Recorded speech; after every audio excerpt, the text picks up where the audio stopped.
Hello, everyone. Welcome back to Literary Leap.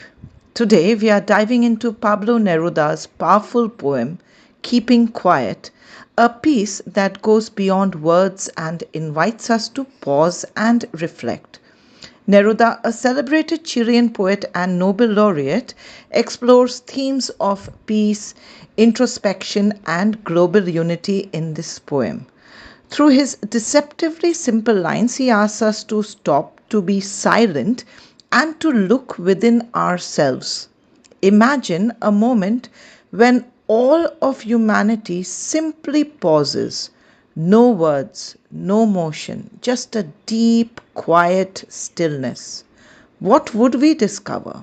What might we learn about our actions, our world, and ourselves? Let's take a closer look at how keeping quiet speaks to these timeless questions and discover the hidden depths of Neruda's message. Now we will count to 12 and we will all keep still.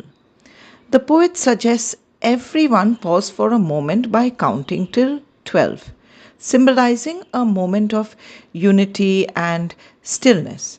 The number 12 could signify the 12 hours on a clock or the months in a year.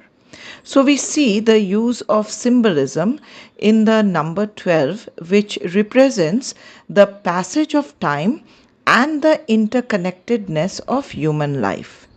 For once on the face of the earth, let's not speak in any language. So here we see that the poet asks us to avoid using language which often separates people by nationality, by culture or religion, and instead experience silence and oneness. Silence transcends cultural and linguistic boundaries, uniting humanity. So we see the figure of speech, that is metaphor, has been used over here. Language here has been used as a metaphor that represents division and the noise of everyday life. Let's stop for 1 second and not move our arms so much. So the poet urges everyone to take a brief pause from their busy, often violent or hurried activities to find peace. Now, by ceasing unnecessary actions, humans can reflect on their lives and find a moment of introspection and harmony. Now, 1 second is a hyperbole and it exaggerates the brevity to emphasize the poet's desire for stillness. So, to summarize, the poet promotes global peace and reflection by suggesting a collective pause, giving everyone a chance to contemplate their actions and understand each other. The call for unity and silence in these lines emphasize that peace can arise if humans choose to halt their ceaseless activity and appreciate stillness. It would be an exotic moment. So we see the poet envisions a unique, unusual moment where silence and stillness take over, creating a rare experience for humanity. We see the use of imagery where the word exotic helps paint a vivid image of a moment unlike any other, rich with mystery and beauty, without rush, without engines. Now, in this idealized moment, there's no hurry and no noise from engines or machinery, all the things typically associated with modern life and stress. Here, the poet critiques the fast paced, industrialized world, suggesting that true peace requires stepping away from our usual routine and distractions. There is repetition where the phrase without is repeated for emphasis, reinforcing the absence of noise and haste. We would all be together. So the poet here envisions a moment of unity where people from all backgrounds and nations are unified in this shared silence. The word we conveys a sense of collective human experience emphasizing unity.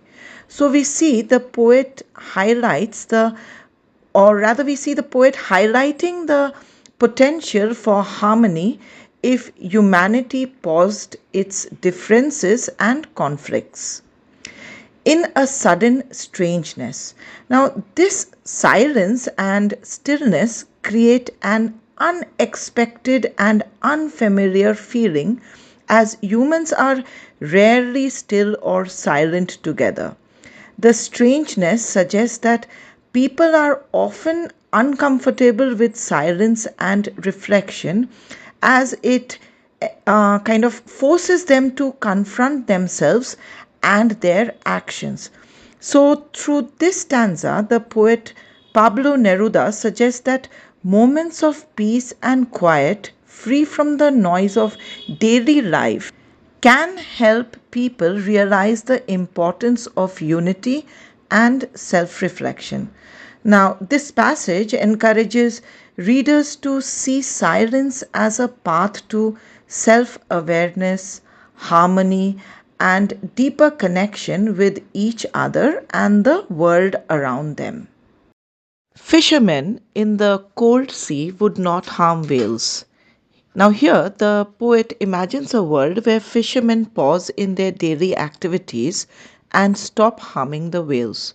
Now, this line suggests that the act of keeping quiet might lead to an awareness of nature and halt the destructive actions. The line advocates for ecological awareness, emphasizing that silence and stillness could help humans recognize the harm that they do to the environment. So, once again, we see the use of imagery. Words like cold sea and harm whales create a vivid picture of fishermen, the environment, and the whales they hunt. And the man gathering salt would look at his hands. Now, this line portrays a man who, after stopping his task of gathering salt, notices the damage done to his hands. So, it suggests that in a moment of stillness, he becomes aware of his own pain and suffering. And by pausing, the man gains self awareness, reflecting the theme that a break from work allows individuals to consider their own well being, often neglected in the rush of daily life. So we see the hands, that is, the hurt hands. Here, they symbolize the physical toll of hard labor and the struggles of the working class. So, to summarize, the poet emphasizes compassion for both nature and oneself. By pausing, people might become more conscious of their actions, effects on the environment, and on their own health. This vision of quiet isn't only peaceful, it's transformative, urging humans to reconnect with both nature and themselves. Those who prepare green wars. So, here the poet refers to wars involving environmental destruction. So, green wars suggest harm done to nature in conflicts such as randomly cutting down trees, deforestation, or other acts that damage the environment. The words green wars metaphorically represents battle against nature or environmentally destructive actions. So through this line, the poet critiques those who exploit natural resources in the name of progress or warfare, emphasizing the adverse effects on the environment. Wars with gas, wars with fire. Now, here the poet points to modern warfare that uses destructive technologies such as chemical weapons. where we can see gas, the word gas has been used, and explosives, and we see the word fire has been used. So the words gas and fire are metaphors for the weapons used in warfare. The phrase wars with, you can see, is repeated, stressing the different destructive forms modern wars take. Now, this highlights the violent and ruthless nature of contemporary wars that employ brutal tactics, often leading to massive destruction and loss of life. Victory with no survivors. Now, this refers to the hollow victory achieved through such destructive wars, one where the price is so high that there's nothing or no one left to enjoy the victory. The phrase victory with no survivors is an oxymoron as it contrasts victory with a tragic lack of survivors, implying a meaningless triumph. So we see the poet critiques the concept of winning through destruction, suggesting that such a victory is ultimately self defeating. Would put on clean clothes. In this imagined moment of peace, the warriors stop fighting and adopt a fresh, clean appearance, symbolizing purity and renewal. Now, clean clothes symbolize a new beginning, innocence, and a fresh outlook free from the stains of war. So, the poet implies that abandoning violence could lead to a renewal of the human spirit and walk about with their brothers in the shade doing nothing. So the poet imagines a peaceful scene where former fighters become peaceful and united with their brothers, relaxing under the shade and embracing inactivity. The words the shade and doing nothing create a peaceful image of tranquility and unity. So the poet advocates for a state of calm and brotherhood, free from the pressures of conflict. Doing nothing here is not laziness but a positive restorative pause that fosters peace and solidarity. So the poet envisions a world transformed by the absence of war and aggression, suggesting that silence and stillness could turn enemies into brothers. So this passage kind of encourages or urges a shift from destructive, pointless victories to peaceful unity, hinting that true victory lies in harmony rather than conflict. What I want should not be confused with total inactivity. Now, here, just in case of potential misunderstanding or misinterpretation, the poet clarifies that his call for stillness should not be mistaken for complete passivity or lack of living. He advocates for reflection, not for lifelessness or idleness or stagnation. Life is what it is about. Now, the poet emphasizes that the purpose of his message is to embrace life more fully by becoming more self aware and peaceful. He suggests that reflection and calm are essential for a richer, more meaningful experience of life. I want no truck with death. Now, here the poet asserts that he is not advocating for death or anything destructive. No truck with death. Now, no truck with is an idiomatic expression meaning to avoid or reject something completely. Clearly, this implies that the poet wants no association with it. So, the poet wants the readers to understand that silence and stillness are about affirming life, not surrendering to negativity or despair. If we were not so single minded about keeping our lives moving. The poet criticizes the way people are overly focused on constant activity, always pushing forward without rest or reflection. So the poet indirectly criticizes society's obsession with progress, and desire to be constantly busy because our relentless focus on activity prevents us from finding inner peace or understanding ourselves. And for once could do nothing. The poet here suggests that a moment of complete stillness, doing nothing, could be beneficial and enlightening. Pausing can be powerful, allowing for insight and self awareness, often which is like this is often overlooked in daily life.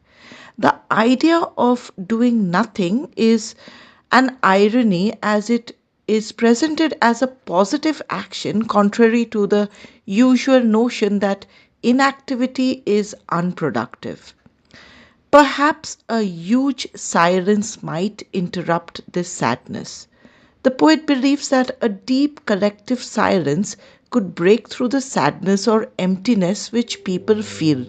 Silence here is personified and is portrayed as something active, capable of interrupting sadness.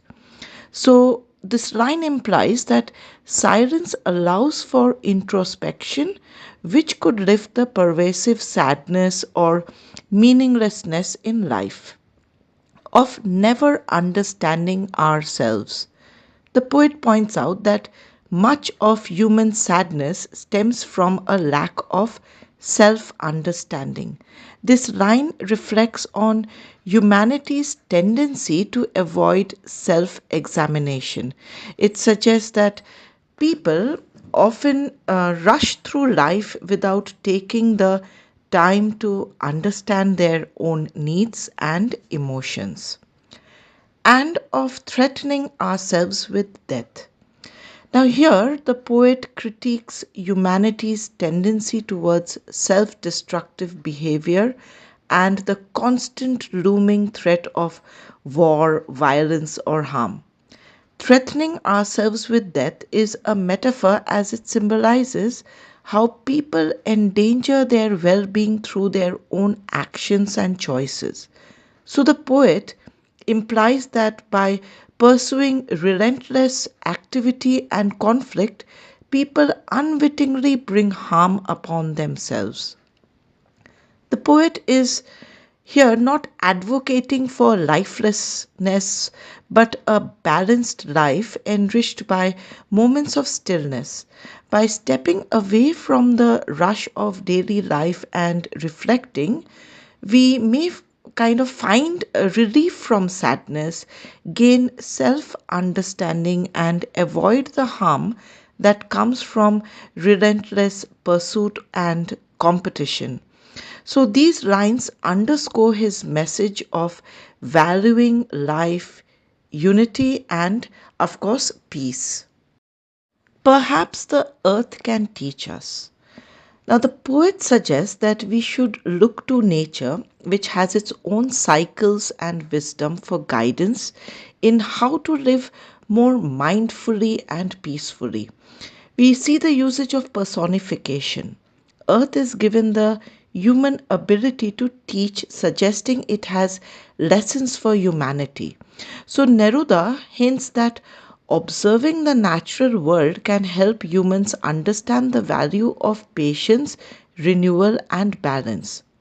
As when everything seems dead and later proves to be alive. So, this line reflects on how nature appears lifeless in certain seasons, like winter, but renews itself in time, like in spring. Now, this cycle of apparent death and revival is a powerful metaphor for resilience and hope. So, just as nature goes through periods of stillness before renewal, humans too could benefit from quiet, reflective periods that eventually bring new energy and insight. The poet uses as when to compare human existence with natural cycles of life and dormancy. So that's a simile. Now I'll count up to 12. So here the poet returns to his symbolic count of 12 possibly representing the hours on a clock, the months of the year, or a complete cycle. So here we see symbolism. 12 symbolizes a full cycle or period, indicating a complete purposeful pause for reflection. So, by suggesting a countdown, the poet invites a universal moment of quiet, encouraging everyone to pause simultaneously or in unison. And you keep quiet, and I will go. The poet here invites the readers to experience this moment of silence and then withdraws. He does this to leave the responsibility for reflection on the reader. The direct request, keep quiet, emphasizes the poet's intention for readers to engage in reflection. So, this line signifies that after imparting his message, the poet entrusts the readers to find their own understanding and peace in silence. So, the poet concludes by urging us to learn from Earth's natural cycles, implying that embracing pauses and silences can lead to personal growth and renewal. He leaves readers with the responsibility to implement this wisdom in their lives, trusting that, like nature, they will find rebirth in quiet reflection. So, as we conclude, we can see through the poem In Keeping Quiet, Pablo Neruda leaves us with a powerful message. True peace and understanding come from moments of stillness and reflection. Now, through this simple act of pausing, we can connect with ourselves, gain compassion for others, and find harmony with nature. Now, the poem isn't just a call to silence, but a call to awareness, a reminder that in our busy lives, a moment of quiet can lead to the profound realization of our shared humanity. And as we take this message forward, let's remember that sometimes doing nothing at all is the first step to everything that truly matters. So take a deep breath, pause, and embrace the beauty of silence.